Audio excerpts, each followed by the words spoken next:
How many times must I tell you? You must never put your life on the line for me. Mother has always had a fascination for Lord Mortimer, but has never wanted to tell me why. We are doing our utmost to find your mother as quickly as possible. Without your mother, hundreds of men of the cloth would have gone to the guillotine. All I can tell you is I'm looking for my sister. Do you believe your mother capable of torturing a child? An agreement for cannons. Lord Mortimer assured me that you are to take over the project on behalf of your mother. Johann Christoph von Wollner, Minister of Religious Affairs, and Jacques Peroux, French Revolutionary Tribunal Judge. You will find that Lord Mortimer is not what one would call conventional, Monsieur de Richet.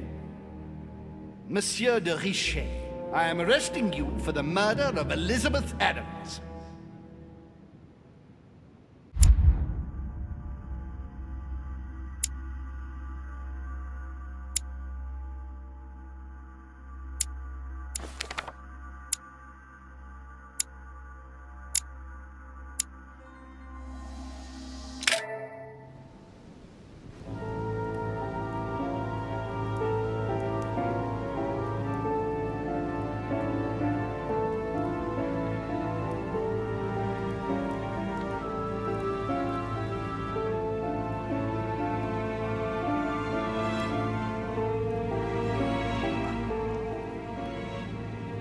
Is there nothing you want to say, Louis? It wasn't me. I didn't kill her. I'd much rather have met you under different circumstances. Lord Mortimer, believe me, I'm very conscious of the gravity of the situation. Everything seems to point to me as the one who killed Elizabeth, but I swear I am innocent. Out of respect for your mother, rest assured that I do want to believe you. And all I want is to be able to prove it to you. When do we start? We already have. Tell me, Louis, how do you feel?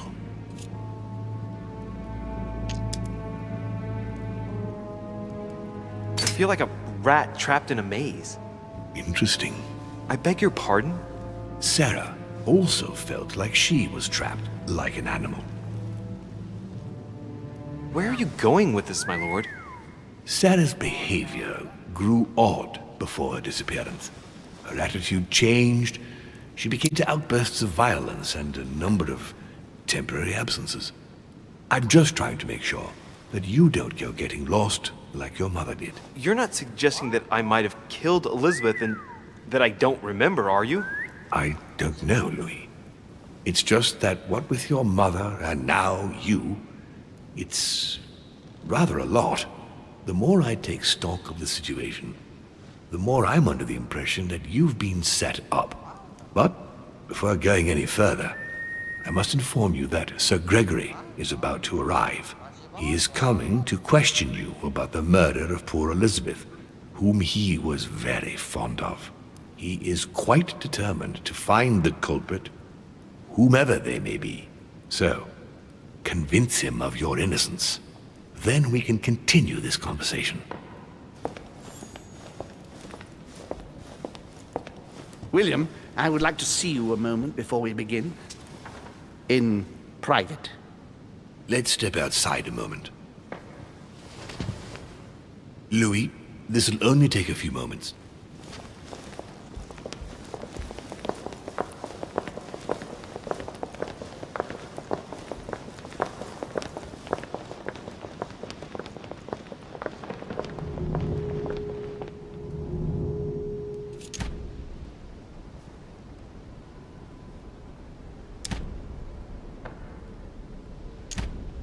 Better not make myself look more suspicious than I already do.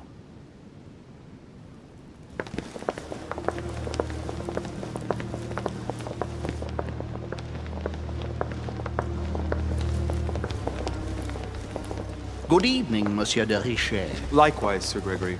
Well then, let us begin. Monsieur de Richet, you were found standing over Miss Adams' body. We must shed some light on your responsibility in this tragedy. We shall then decide on your fate.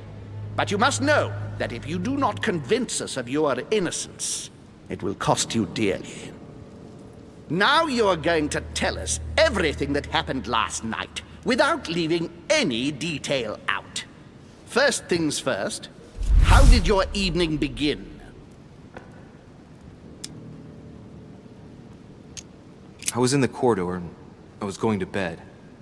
Elizabeth wanted to speak to me because she feared for her life. Very well. Continue. Were you alone?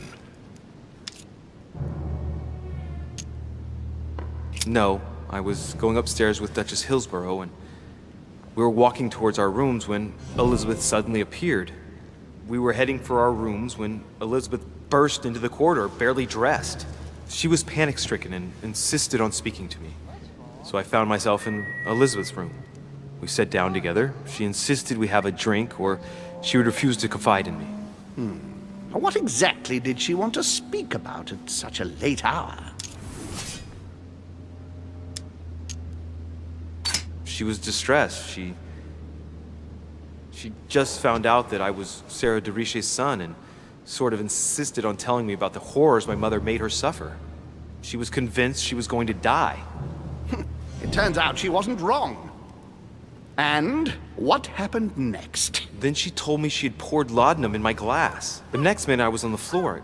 When I woke up, she was lying in a pool of blood. That is all you have to say? You expect us to believe that you have no idea what happened to her? Yes, because I'm telling you the truth. How can you possibly expect us to believe you? Gregory, we must consider every possibility.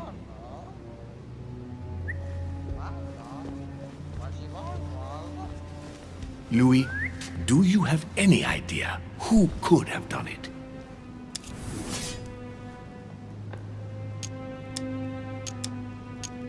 Look, frankly, it's beyond me. I just don't know. Monsieur de Richet, don't you think it would be in your interest to help us find another suspect?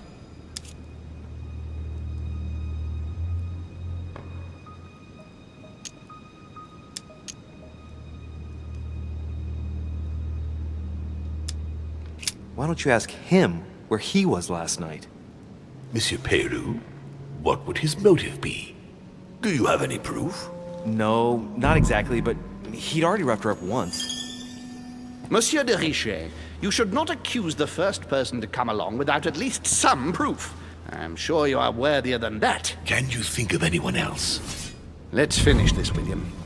I don't rightly know how we can give the benefit of the doubt to an individual who can manipulate the truth to absurdity. Louis, unfortunately, you haven't managed to convince us. You will agree that you had the time and the motive to commit the murder. I am devastated, but I must agree with Gregory and declare you guilty. Gentlemen, if you please, wait. There is something else. Elizabeth ended up telling me why my mother had tried to treat her. The voices in her head, is that it? She spoke to you about them too, didn't she? Gentlemen, I'm not a doctor, but she was persuaded she heard voices in her head. You don't think she might have killed herself, By do you? stabbing herself 9 times. I find that extremely unlikely, don't you? What? Stabbed 9 times? It appears that the murderer walked up and stabbed her several times from behind. We counted 9 gashes in all. All of them were relatively shallow, and they were all given from roughly the same angle of attack. Traces of blood appear to prove that she was standing throughout the attack. I might not have the strength of Hercules, but if I had stabbed a woman, I'd probably have made deeper cuts. Sounds plausible. I have to admit, you put forward a powerful argument, Monsieur de Richet. I think that will be all, Gregory. The benefit of the doubt suffices.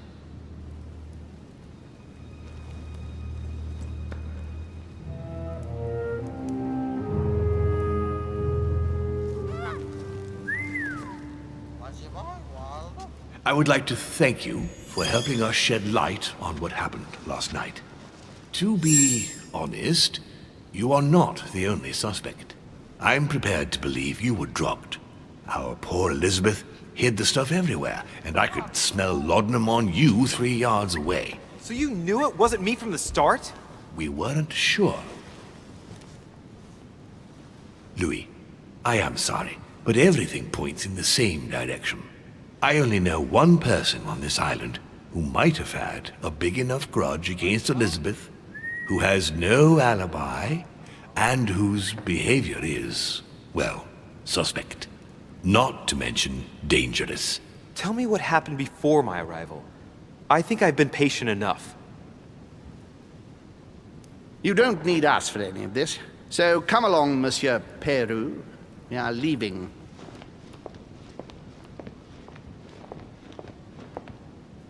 Right. It's time we spoke about your mother, Louis. She seems to be making every effort to steer clear of your guests. What do you mean?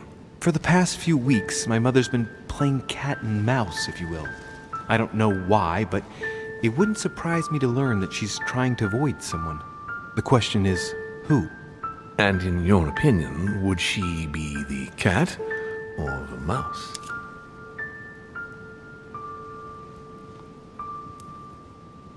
I'd like to answer the cat, but unfortunately I'm increasingly worried that she's in fact the mouse. That doesn't make me feel any better, Louis. What was the official reason why my mother came to your island? I knew about your mother's activities and yours in the Golden Order.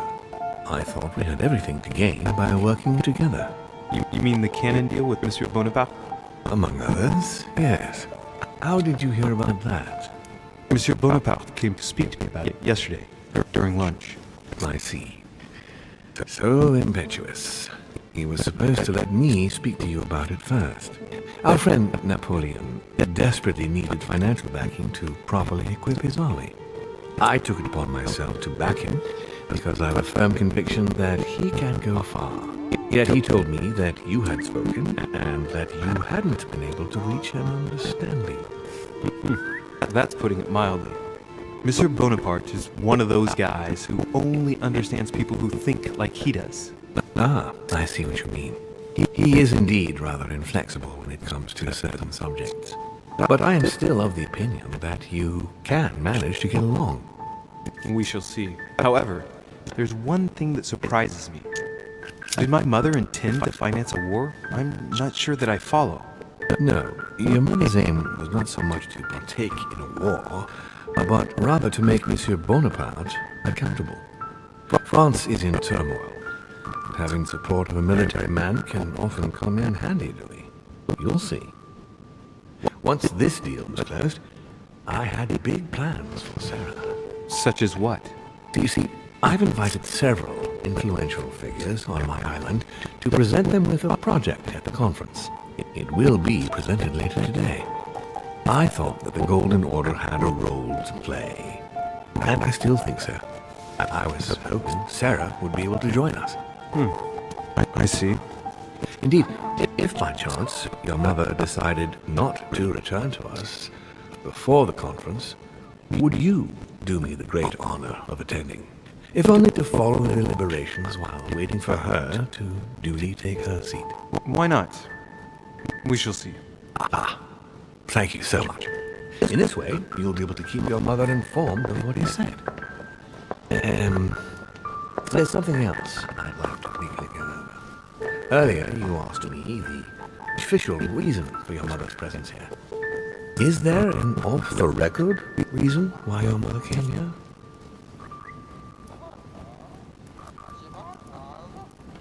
If only my mother had trusted me, but she remained very mysterious. I'd have been delighted to answer your question. Is this usual for her? As head of the Order, secrets are her bread and butter, as you can imagine. That said, it's the first time she hasn't let me in on the reason for her trip. And it intrigues me, to tell you the truth. And I am sure that Sarah will explain everything once she reappears. There's something I still don't get. In your opinion, why would your mother remain in hiding over several weeks?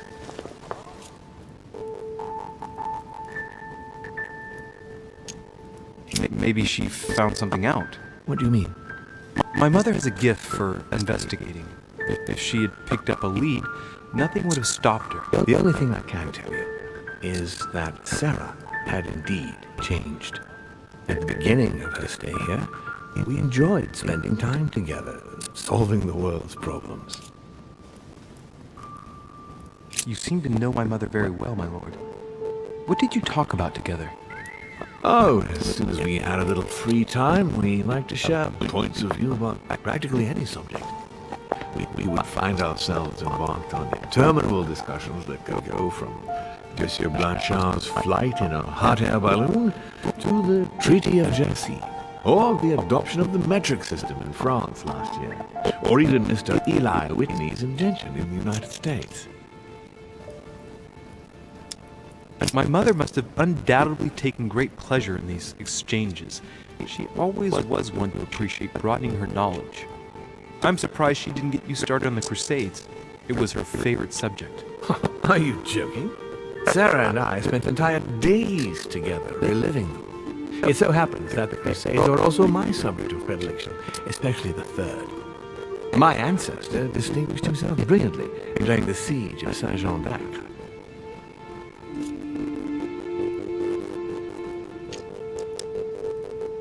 Unfortunately, my lord, the Crusades are not my chosen field. Well, it doesn't matter. You have plenty of time to learn. Your mother is a very well-read woman.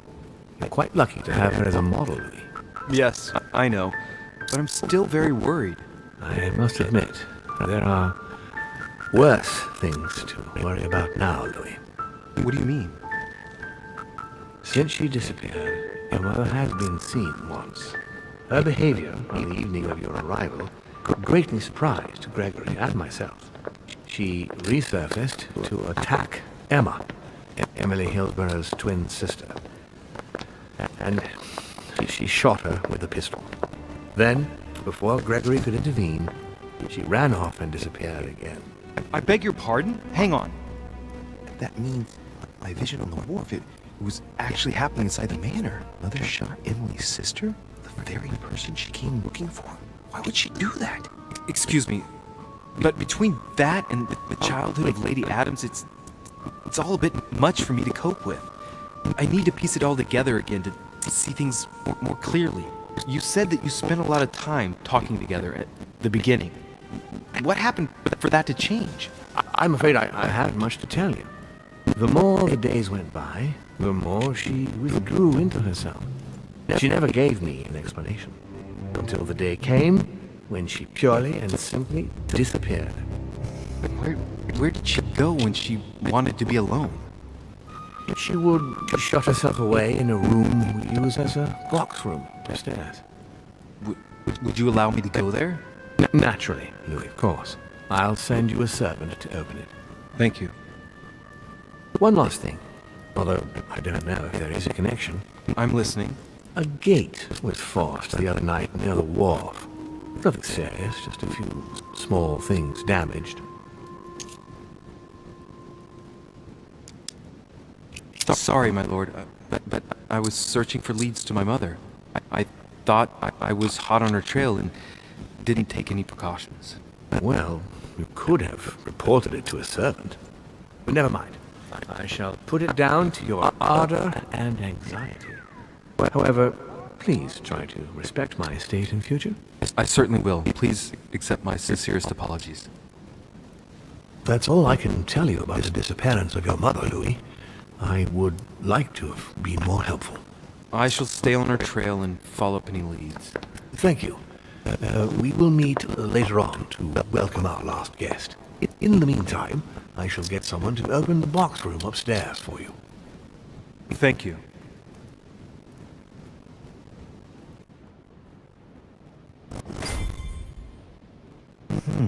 The room was just opposite Mortimer's study.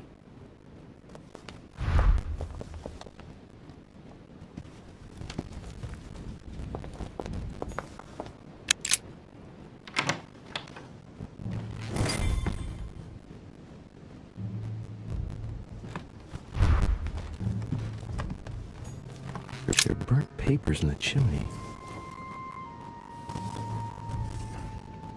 There's a legible fragment left. Hey, I recognize my mother's handwriting. She says, we must find a safer way to communicate. Someone is onto us. Trust in my faith in the man with the sword. So Mother had an accomplice here. Who could it be? Who could she be suspicious of? I must find the next part. Faith, sword. I recognize her love of riddles there.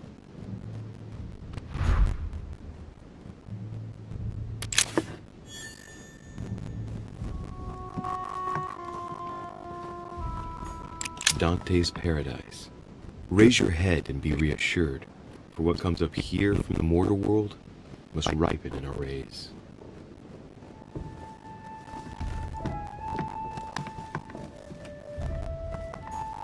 Dante's Paradise.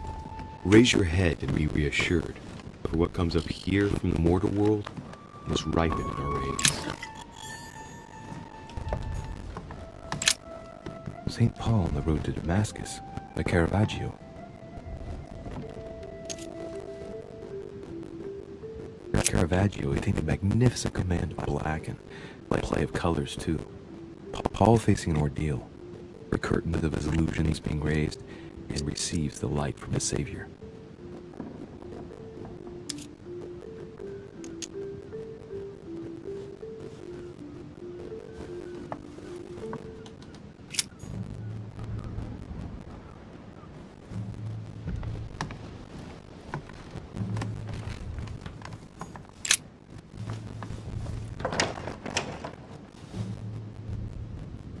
The door appears to be locked on the other side.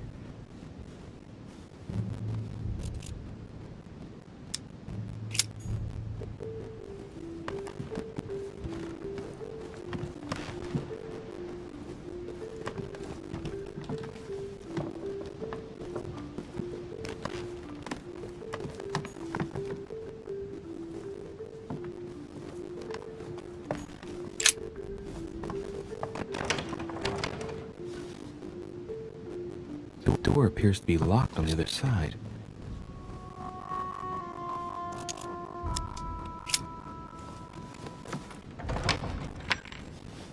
I think I heard something fall to the ground. A metallic sound, like a key falling to the floor. I'm gonna need something to help me get the key that fell on the floor.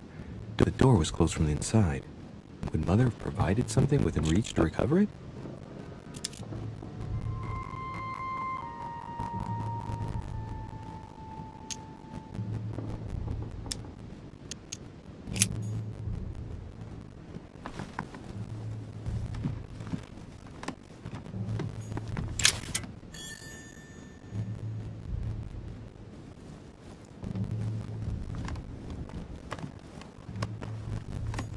There are burnt papers in the chimney.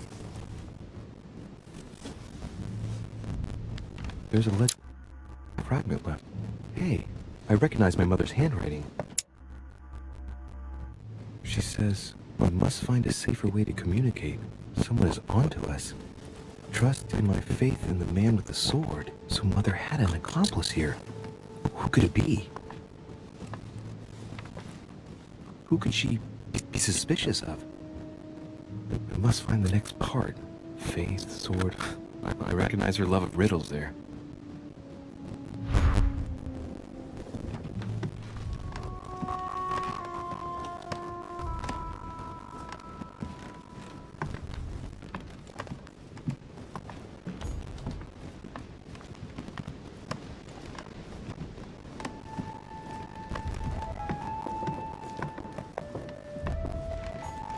What is this disc?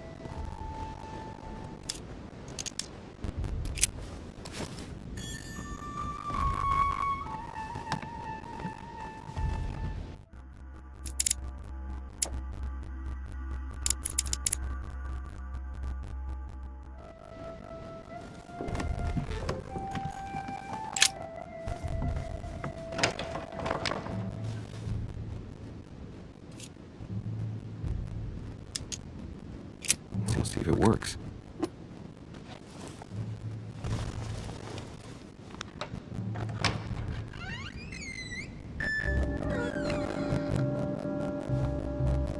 It's open.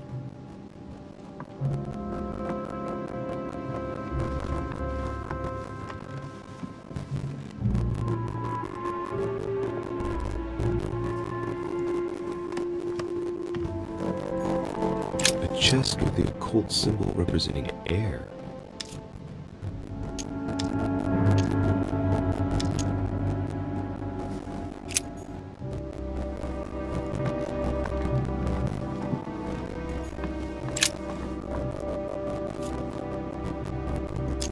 A drawing of the Apostle Matthew, painted by Guido Reni. He's represented as writing the word of the Lord, transmitted by the Holy Spirit, who appears here in the guise of an angel.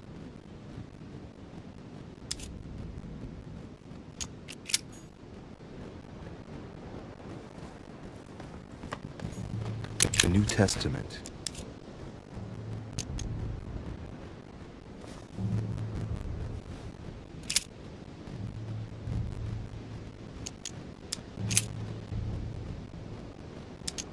Take heed that ye practice your justice before men, to be seen differently by them. Otherwise, ye shall have no reward of your Father which is in heaven.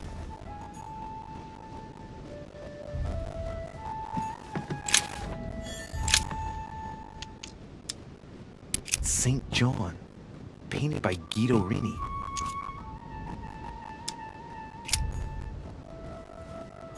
Several portraits of apostles, all signed by Guido Reni. Looks like someone touched this commode recently.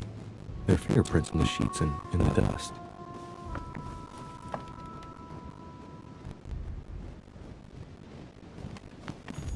The Devil's Thorn, to be used to uncover the best disguised traits. Painting of St. Mark from the collection of the Apostles by Guido Reni.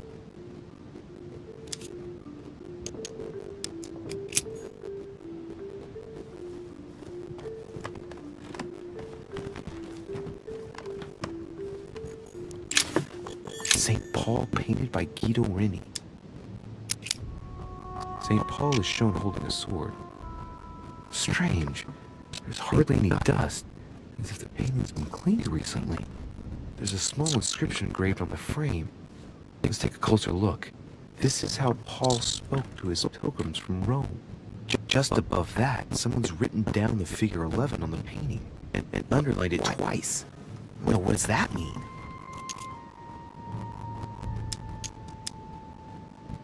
Of the 4 apostles shown in this piece, Paul is the only one who isn't an evangelist. He is the 13th apostle. So we have the figure 11 twice underlined, and a story of a group of pilgrims who it looks like Paul is speaking to. Maybe it's a code. There must be a connection. A text on Paul must be somewhere, and it must be associated with the figure 11. But what's the story with these pilgrims? I mean, a connection with the figure, maybe?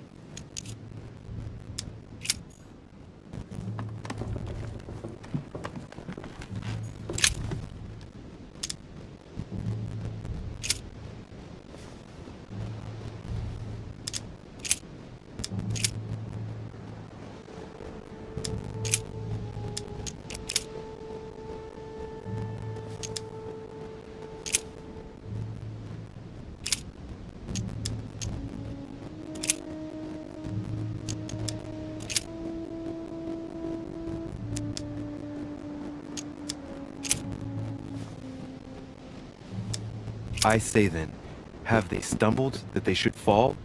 God forbid, but rather through their fall, salvation is come unto the Gentiles, for to provoke them to jealousy. But wait, a note from Mother is carefully folded between the pages here. What does it say? Dear E, I'm glad you found this note. I was afraid the code of the 2 groups of pilgrims would mislead you. Pick up the package. You know where, and hide it where no one will find it. It's imperative, awaiting your reply, hidden behind the youngest apostle. What? The youngest apostle? What does Mother mean by that?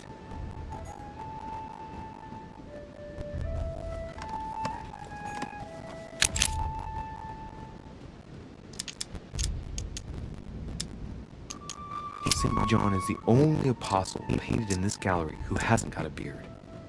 Hey, wait! That means it's him. He's the youngest apostle. Right. This painting is therefore associated with the answer which E had to give to my mother. Now, I just need to know how to recover the answer.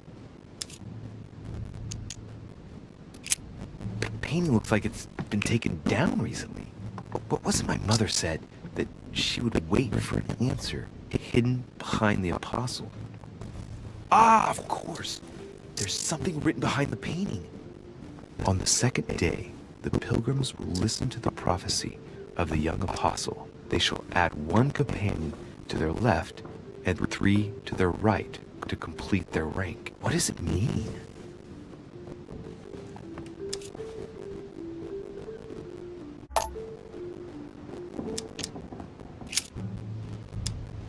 They should add a companion to their left and 3 to their right to complete their ranks. I imagine it applies to their code, the one Mother set up with the pilgrims. What's this? The group of pilgrims who Paul was talking to, and now John is telling them prophecies?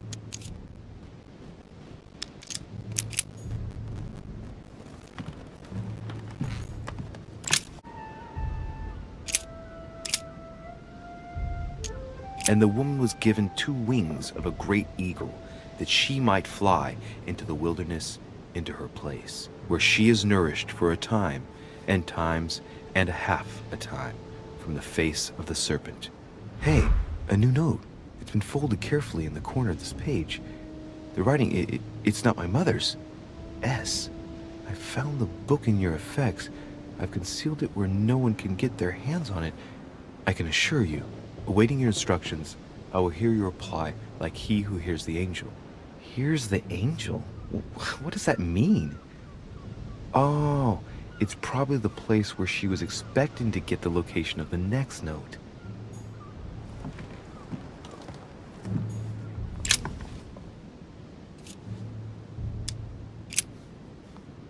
There's something else behind this painting. It says, half of each group will join the first city of Corinth. What the hell does that mean?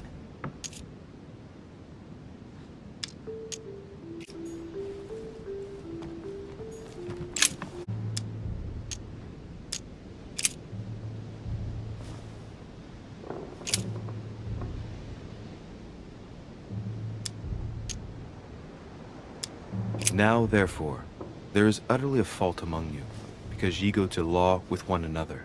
Why do ye not rather suffer injustice? Why do ye not rather suffer yourselves to be defrauded? Ah, look, here's a message. It is of paramount importance that no one finds it. Watch out for the Prussian. He's on the trail. Let's meet up. I'll leave it to you to organize the rendezvous. Not today. I'm unable to do it. In the meantime, I'll follow the first group to Mark, who will reveal the answer to them. And that first group of pilgrims, how many are there now? If I refer to the chapter I'm reading at the moment, 6.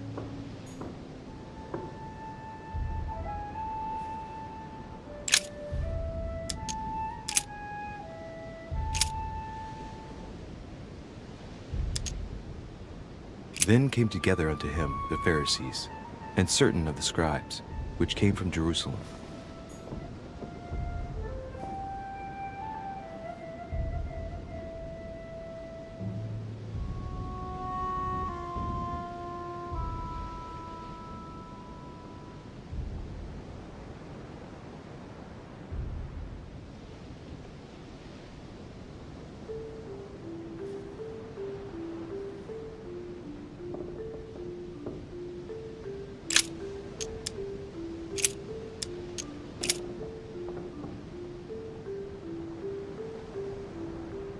And it came to pass in those days that Jesus came from Nazareth of Galilee, and was baptized by John in Jordan.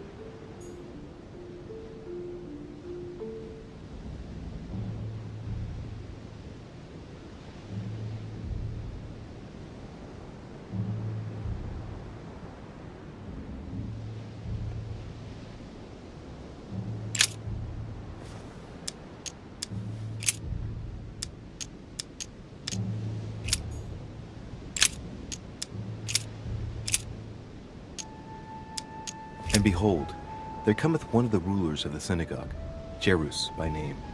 And when he saw him, he fell at his feet.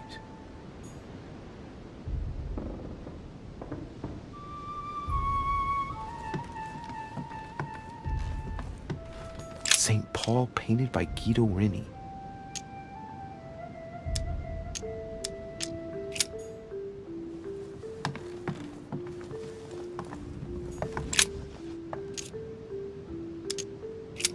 There's nothing worth noticing here.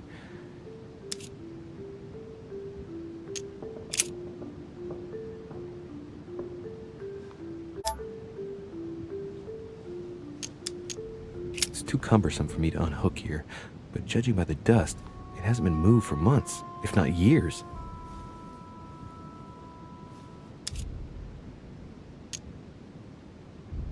No, nothing of value here. Little characters are engraved on the chest of drawers under the urn. It's a sentence in Hebrew.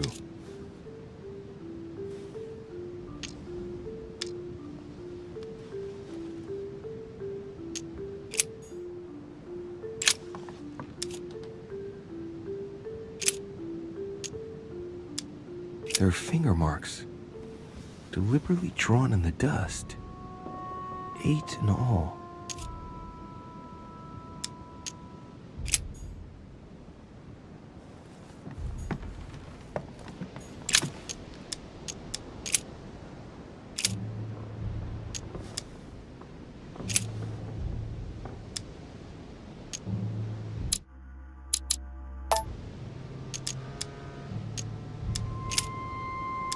I guess I'll just come back later.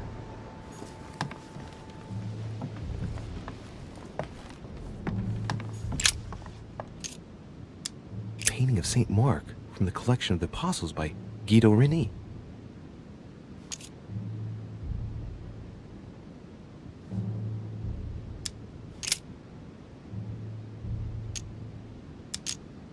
Little characters are engraved on the chest of drawers under the urn.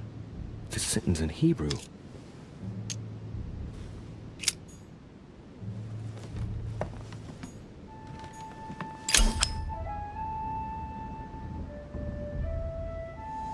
A fragment of amber.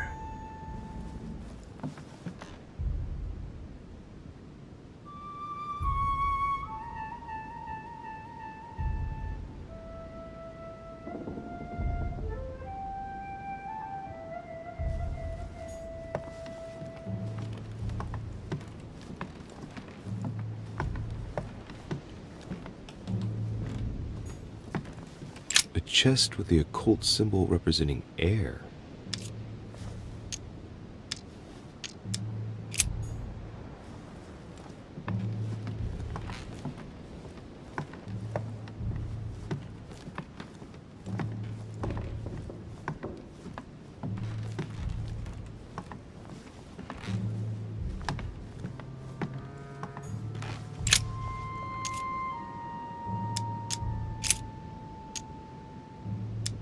There are finger marks, deliberately drawn in the dust. 8 in all.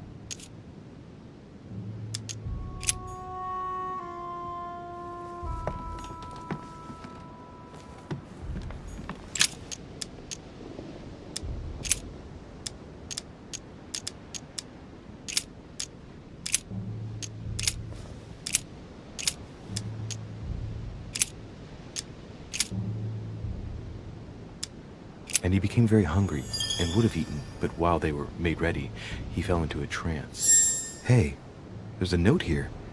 A message from Mother in reply to E. We must leave urgently, but first I absolutely must go beyond the nightmare. Watch out for Volner. He figured out I was avoiding him. Allay suspicion. See you tomorrow evening. Stand ready. For now, let's cease all communication until we meet. Take care of yourself. I suppose this must be the last message. What happened afterward? If it's what I suspect, I fear the worst. What did Mother mean by, I absolutely must go beyond the nightmare? I must go beyond the nightmare. What does she mean by that? I'm guessing it's a metaphor. I need to figure out what this means. Mortimer's getting his guests together. I ought to join them so I don't look suspicious.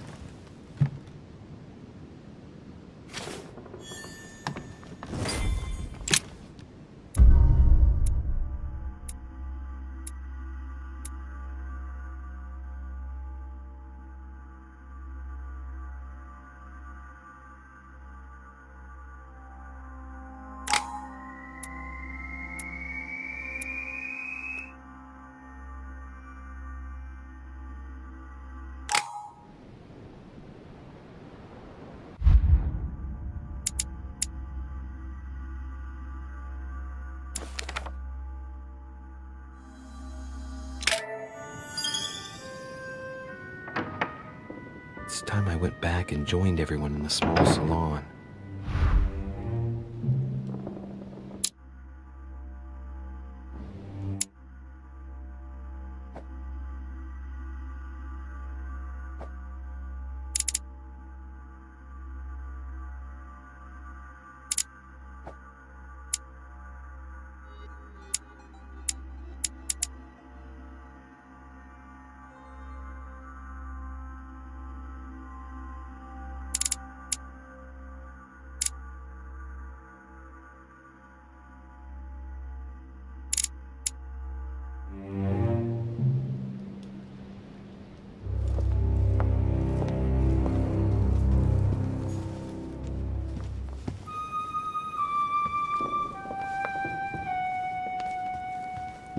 You are expected in the small salon, sir.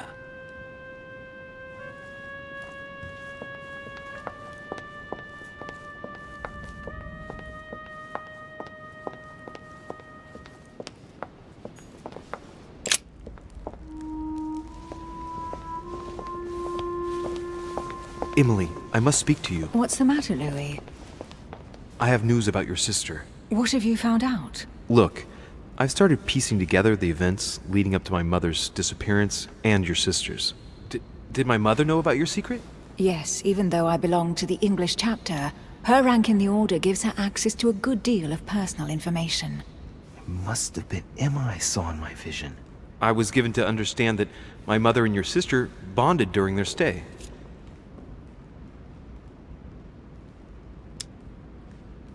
They kept up a secret correspondence, which makes me think they were suspicious of someone. And did you find out who it was? No, but von Wollner is mentioned. They were planning to make a quick getaway and were looking to hide something beforehand. Have you got these messages? Yes. Go ahead, take a look. I see.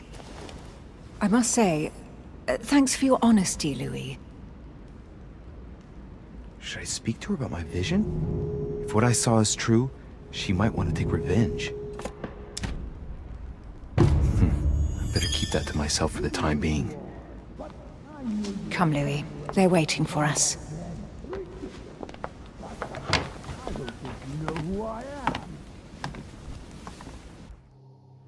You will pay dearly, Peru. I'm sure you were involved somewhere along the line. That's right. Pretend you don't know.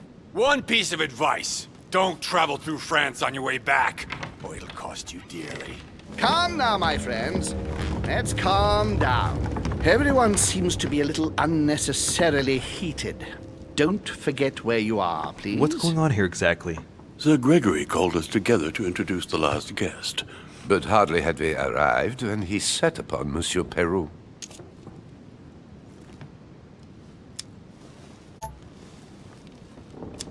And what has Mr. Peru done to once again provoke someone's anger? We don't really know just yet. I get the feeling it won't be long before it gets out. How could you dare do such a thing? Dios mío, you are all out of your minds! Really, Duke Manuel? What made you kick up such a fuss? What? Have you not heard? Well, let me inform you that yesterday morning at 10:22 a.m. precisely, in the middle of the Place de la Révolution in Paris, by decree of the National Convention which Monsieur Peru works for, King Louis was guillotined. What? Oh, no. The King of France is dead, gentlemen. Our monarchies are in danger. I have said it before. How dare they? Oh, dear. Oh, as if it... Gracious. Friends, let us calm down. Don't pretend to be surprised. He got a fair trial. Ridiculous! Bastard! He was sentenced to death by 361 votes to 360. You beheaded a king for one vote! Is that your democracy? What an obnoxious act. Until this, anything was possible. This political coup will have grave consequences. France is lost. Gentlemen, please. Let us take a step back a moment. In the name of holiness. He was the highest representative of God in France, Emily. Gentlemen, Duchess, we're all among people of reputable company here. We should be able to manage the conflicts of our nations in a respectful and orderly manner. I fully agree with you, sir. But That's enough, sir. with whom do I have the pleasure of speaking? Louis Maras de Richet. Are you related to Sarah de Richet? Sarah is his mother, Duke. Gentlemen, this news affects us all, but I must ask you to remain calm. It's not the first time history has taken us by surprise.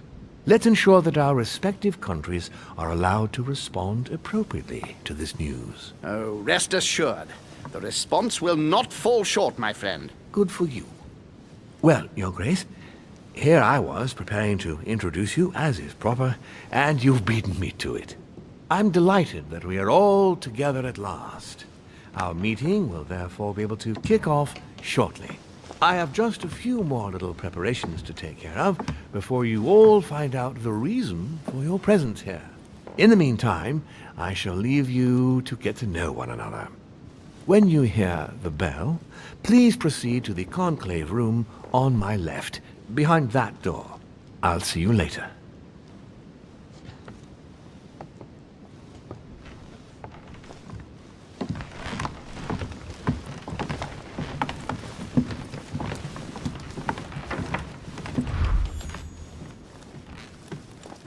Could you spare a moment, please, sir? I'm glad you asked. I want to talk to you, too. Of course. I heard about your mother's disappearance. He looks concerned. I don't know why, but I doubt it's from sympathy alone. Well, let's see what he wants from me. Any news of her? Have you found her, maybe?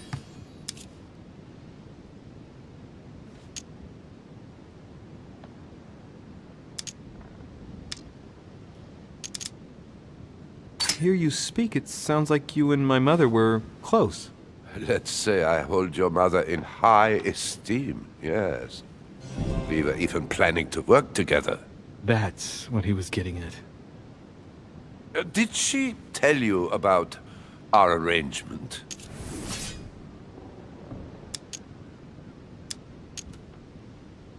The cat's out of the bag now. More or less, but please do refresh my memory. Yes, of course. Nothing of great importance in itself. During one of our discussions, she spoke of an old book, which might have been of interest to me, and she had agreed to let me have it. A book about what? Ancient occultism. As you are aware, I am a doctor of theology.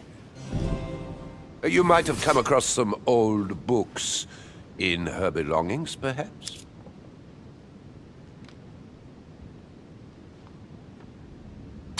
The least one can say is that he doesn't beat around the bush. Sarah never travels without a few books. What does the one you're looking for look like exactly?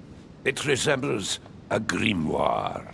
It's divided into 7 parts, each one individually locked.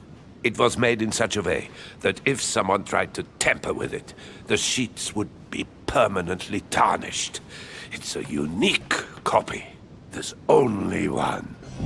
The mere mention of it makes his face light up. Well, I'll take a closer look, but I can't promise you anything. You seem very upset. Is it so important to you, this book? Well, it's the search of a lifetime. What can I say? Every time I move closer to it, it seems to slip away at the last minute. I was very surprised to learn that your mother had it in her possession. I thought it was with a certain von Borchardt in Paris. Do you know him?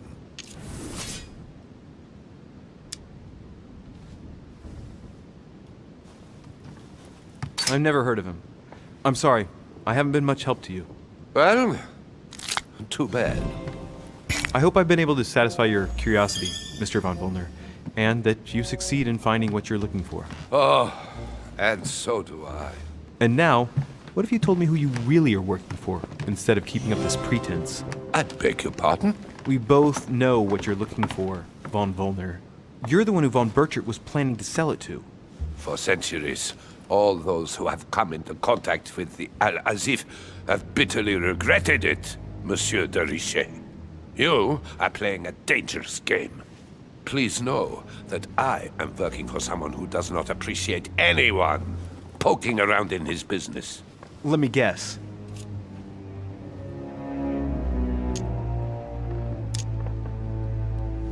Your dear king, I should think. What?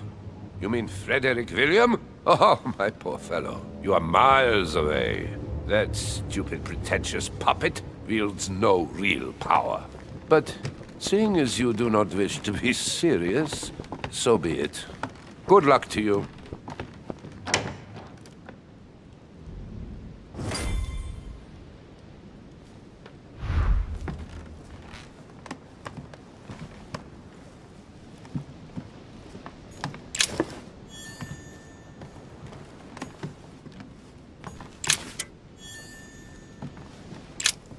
There's a pattern with 5 circles on this chest.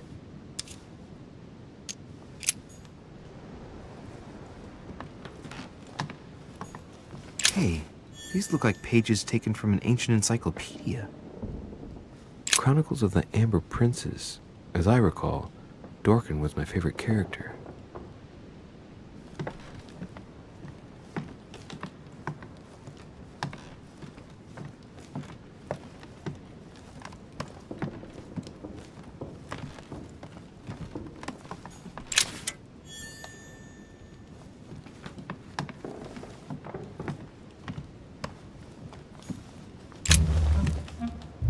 Monsieur Bonaparte, may I speak with you a moment? May we?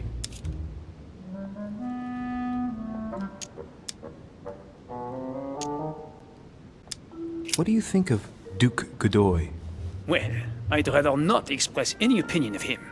Why is that? His reputation is enough for me. Meaning? This gentleman enjoys people talking about him for too many reasons. His undeserved titles, more than 10 in just 4 years, and each one more prestigious than the one before. You don't think he deserves them? If I had seen him on the battlefield, there might be some doubt. But that is not the case. The Queen would rather not risk losing him, so she consoles him with awards and titles. So you don't have a very positive opinion? His coveting French Catalonia does not encourage me to have one. I understand your point of view. Would you have any more information about the conference Lord Mortimer spoke of? Nothing at all. Mortimer is very committed to secrecy when it comes to his conferences.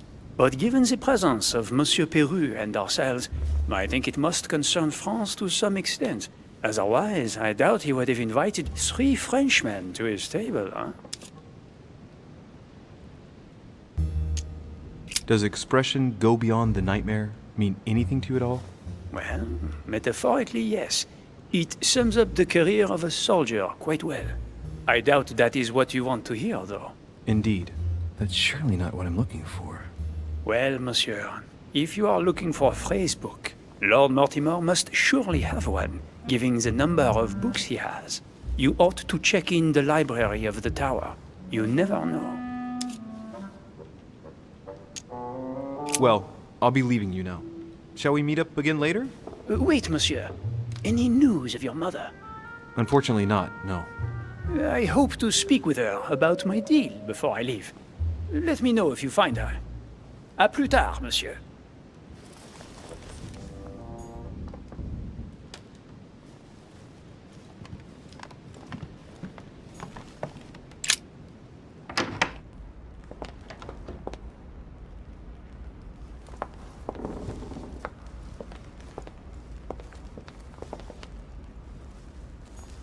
What can I do for you, sir? I am at your service day and night, sir.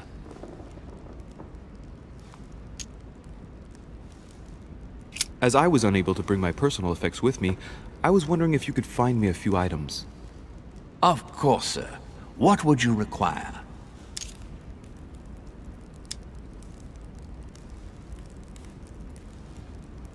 My good fellow, would you have any amber available? I would, But unfortunately, I don't think I am authorized to give it out, sir. I believe it is a precious stone.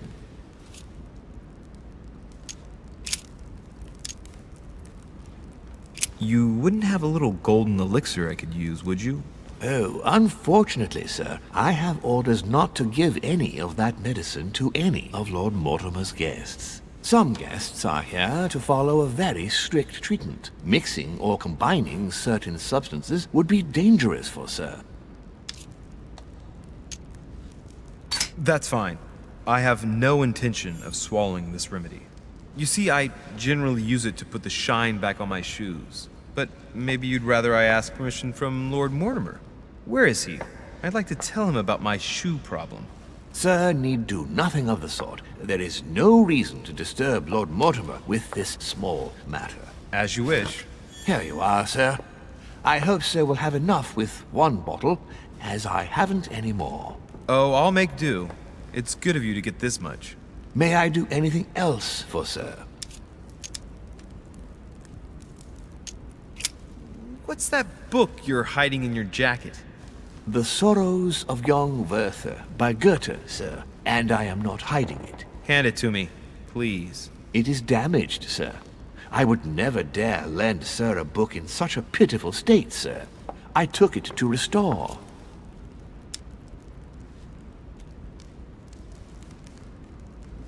Indeed, this masterpiece must not become more damaged. Let me have it and I'll take care of it personally. I love antiquarian books. It bothers me somewhat. It isn't sir's job to take care of it, really. No, but I would love to. You'll be doing me a favor by letting me have it. In that case, sir, I shall leave it in your care with pleasure. May I do anything else for sir?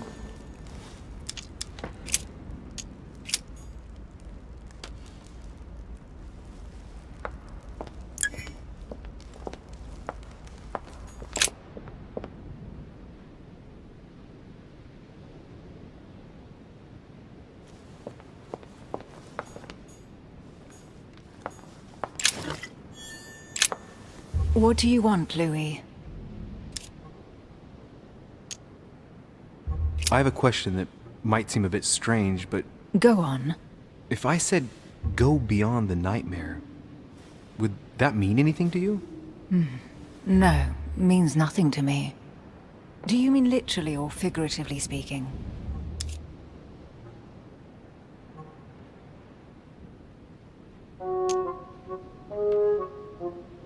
In the figurative sense, probably. I'm trying to understand what it refers to. Well, if I come up with anything, I'll let you know. You're leaving me? Unfortunately, I have things to do. Thank you again, madam.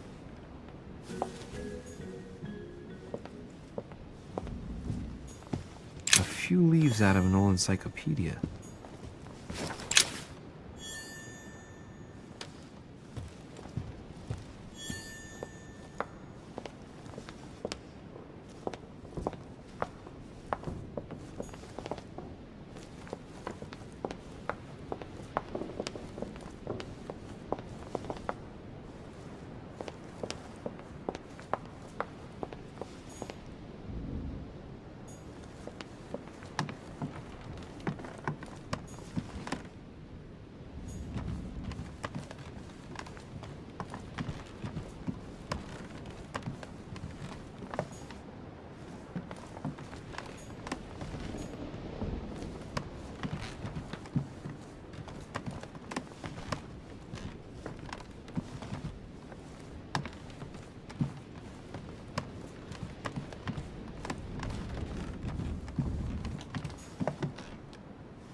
of the Mortimer family.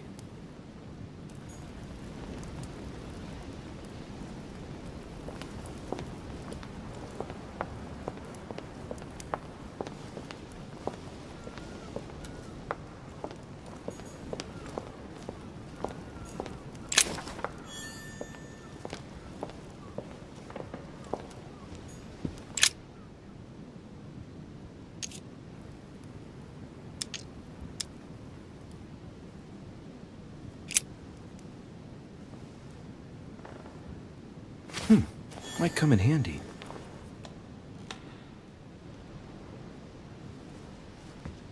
Hang on. What's this painting? The Nightmare painted by Fuseli in 1781. Ah, this must be what my mother was talking about. Now just need to find out what she meant by go beyond. Hey, looks like it's mounted on rails on each side. It should lift up, I think. There must be a mechanism somewhere.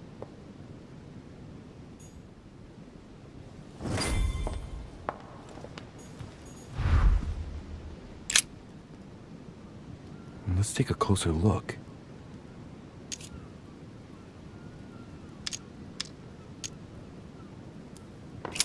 Dark chocolate beans. Very bitter. They're greatly prized in high society.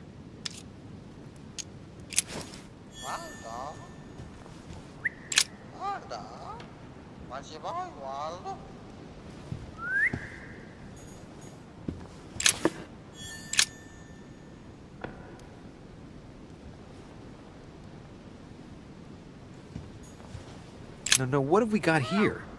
Well, it looks like a model of a lock. It's as if Mortimer is fond of complicating things sometimes. Well, I hope I never have to try and unlock it. A myna bird.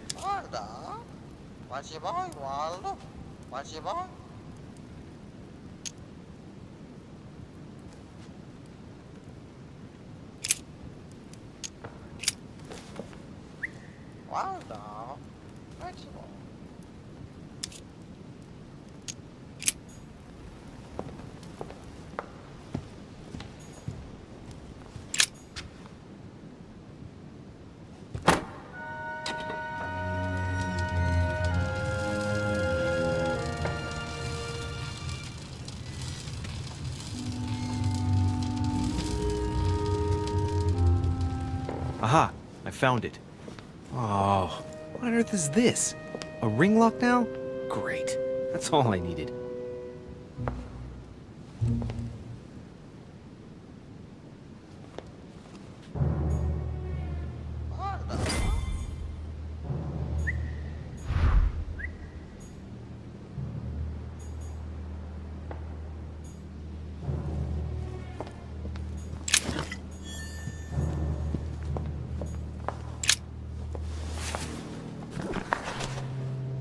History of the First Crusades by Pierre Amédée de la Salle. Hey, the dates indicate AL and it looks like 4,000 years have been added to our calendar. Oh, that counting system again.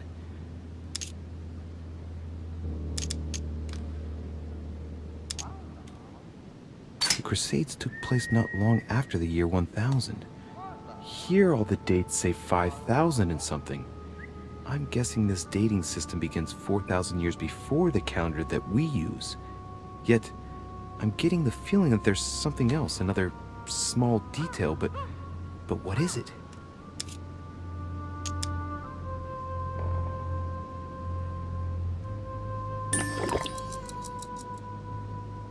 The author is Pierre Amédée de la Salle, none other than the Grand Master of the Masonic Lodge of Paris. Now I understand why the dates are offset. He's using dates based on the Anno Lucis, year 0 of the Masonic calendar, by adding 4,000 years to the Gregorian calendar. But I thought that calendar starts in March.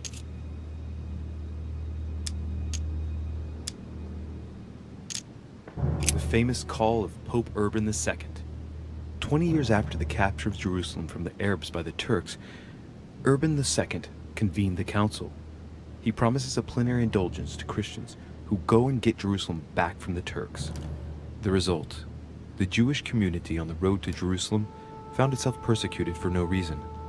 12,000 Jews would perish, not to mention the massacre of Ma'ara, where acts of cannibalism by Frankish crusaders were reported, or even the capture of Jerusalem, where approximately 30,000 were left dead. It signaled the beginning of centuries of wars of religion.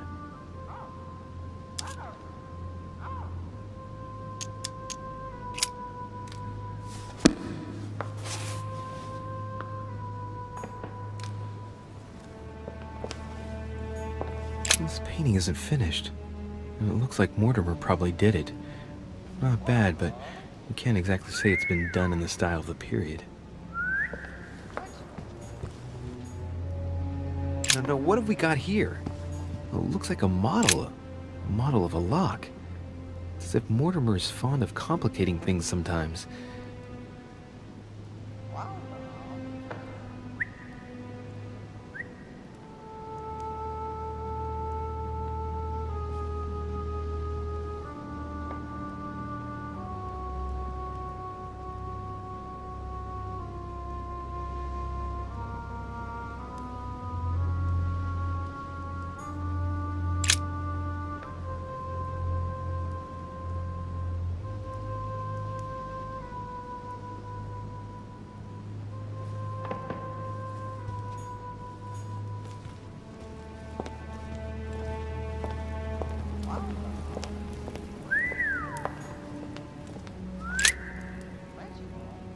Coup de Lance by Paul Rubens.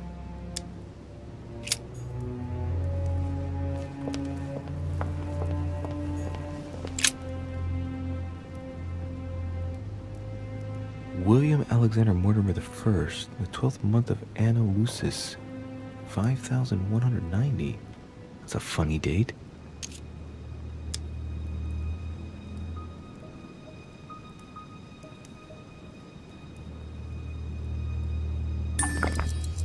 Dates calculated in Anno Lucis. 12th month is February? So that makes it February 1191.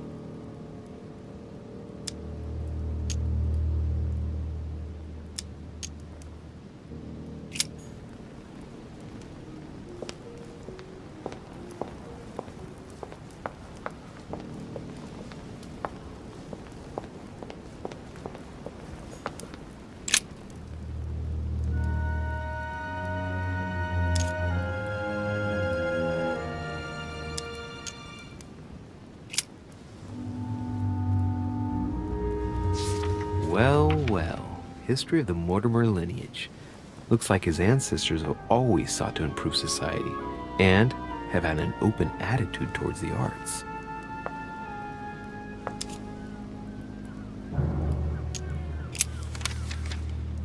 This seems to be the list of grants and sponsorships given by the Mortimer family.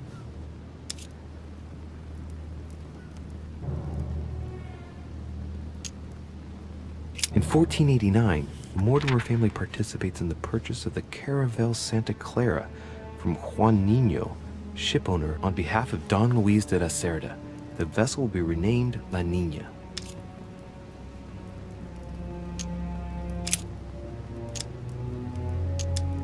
In 1645, the Mortimer family allocated a pension to be passed down the generations to the Nérac family from Bordeaux, shipowners and refiners from father to son, a family known for their expeditions to Africa and America.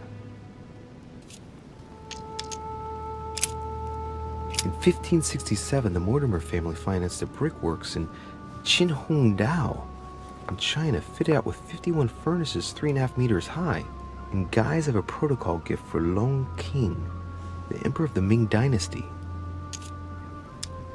I'll bet that brickworks helped maintain the Great Wall. From 1235 to 1280, the Mortimer family granted an annual pension to Albert the Great, Archbishop of Regensburg, in order to fund his research in the writing of De Mirabilibus Munci, books about the wonders of the world. Let's not forget it recorded the recipe for gunpowder in the form of an anagram. They democratized firearms in Europe, no less.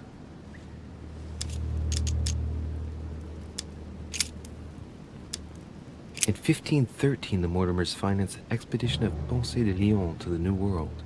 That was the expedition that resulted in the discovery of Florida, in fact.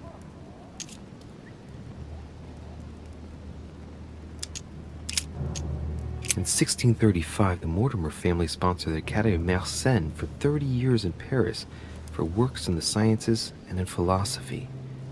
That was generous, but not entirely selfless when you think about Blaise Pascal, who developed the first calculating machine at the same time.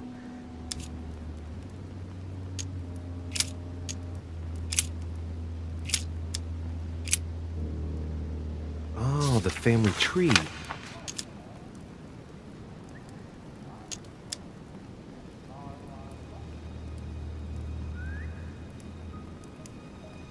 The first William Alexander Mortimer. He was born in 1131 and distinguished himself during the Third Crusade, during which he rubbed shoulders with Richard the Lionheart. He showed outstanding bravery during the siege of Saint-Jean d'Acre. He died in 1211 in the country of Westford at the age of 80. What longevity! Nice. Nothing is mentioned about his wife. The direct descendant of William Alexander Mortimer I was born in 1195 on his father's return from the Crusade. Only son, more discreet than his father, it states that he was widely traveled. He produced only one descendant, named William Michael Mortimer. He died in 1275. There's no chapter dedicated to his mother.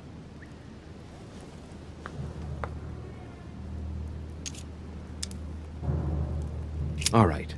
For one, the women of the lineage are not mentioned at all. What a cavalier attitude. Right. Let's see. Who else is there?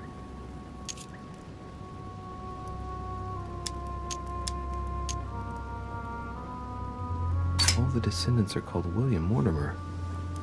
There have been only male descendants. All of them only sons. Strange. It was uncommon to have only one child in those days, let alone all only sons. How was that possible? It really makes you wonder if all those sons really are official descendants. I'm smelling something shady here. Another at random. William Mortimer again. Only son, him too. Born in 1573 and died in 1665. The Mortimers lived to a ripe old age, that's for sure. Discreet again. The summary states that he was an excellent merchant, and that towards the end of his life, he entered politics?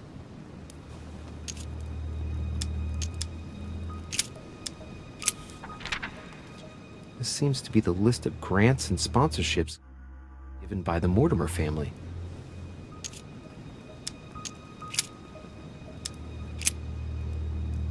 Oh, the family tree. Lord William Alexander Mortimer, lover of the arts and the sciences, he took up politics at an early age. After rapidly becoming influential, he decides to retire from public life in order to organize conferences reserved for the elite with the aim of finding answers to world problems. Blah, blah, blah, blah. He's also an only son, and the book doesn't mention any known descendant.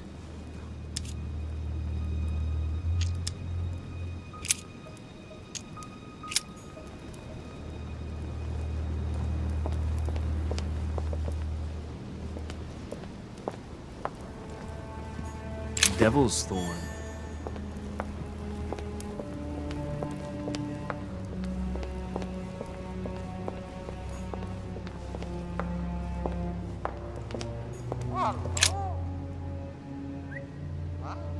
A painting depicting the Third Crusade. It's titled Winter Before the Fall of Saint-Jean d'Acre.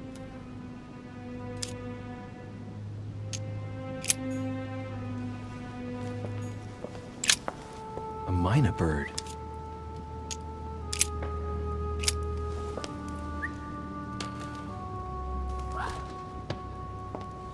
Oh, what have I done? It looks like I've killed him. Oh shit. I better not hang around.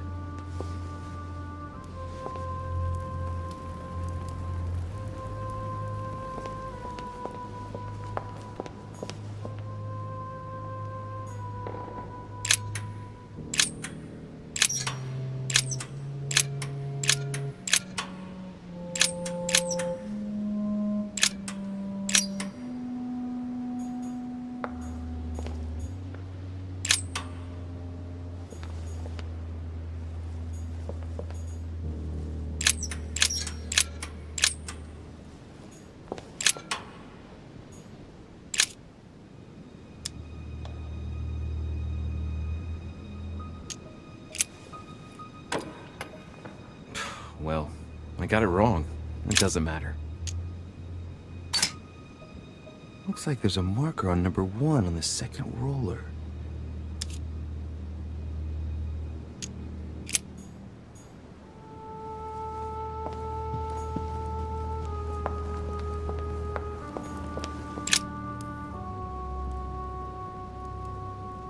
William Alexander Mortimer the First, the 12th month of Anno Lucis, 5190. That's a funny date.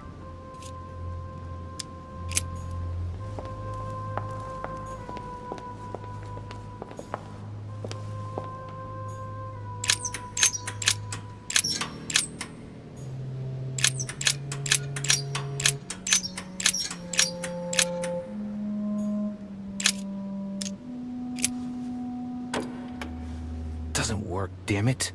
I really thought I was close. 1190. Isn't the right date when you subtract 4000? I must have missed a subtlety. Damn it. Doesn't work. 5190. I was pretty sure it was right. Maybe I didn't use the right dating system.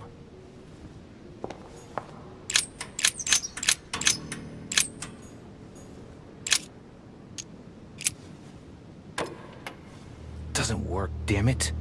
I really thought I was close. 1190. Isn't the right date when you subtract 4000? I must have missed a subtlety.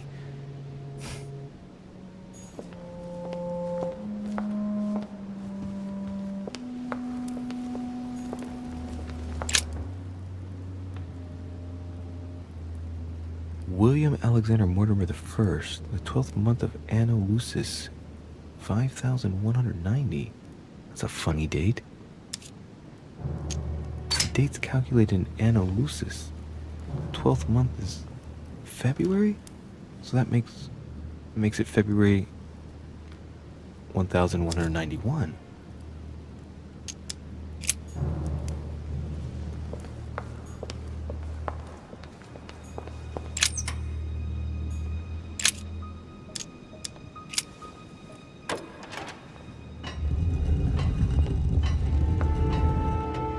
Open sesame.